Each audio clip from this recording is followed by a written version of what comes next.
Santa Claus kitang mga tao, may Santa Claus usab di ay sa mga hayop. Saman lang niining na ila-ila namong 70 anyos kinsa matag adlaw gyud magpakaon sa mga libod suroy nga mga iro. Ani ang istoryang pang #SpreadKindness. Mga alas 4 sa hapon, magdinaganay kining mga libod suroy nga mga iro sa may Dr. Pablo U. Abella Street sa Dakbayan sa Subo. Ang ilang giatangan, ang ilang Santa Claus nga maghatod kanila og pagkaon.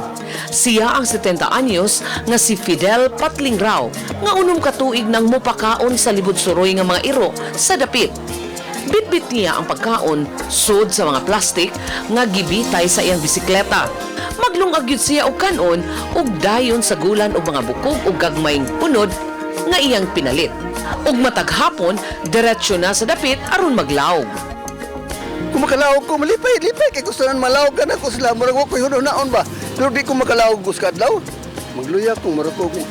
Mansa ko, di ko kasabot sa kong balingon.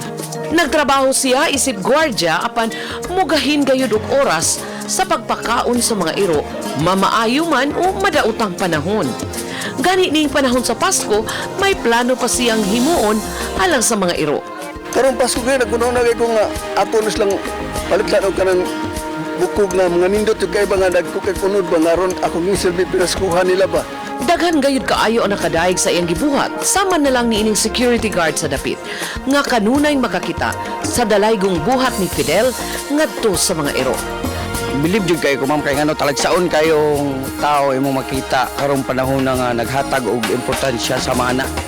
Uban ni Lian Singkulan o Cleofer Lumayag, Chelo Valiena, Balitang Bistaw.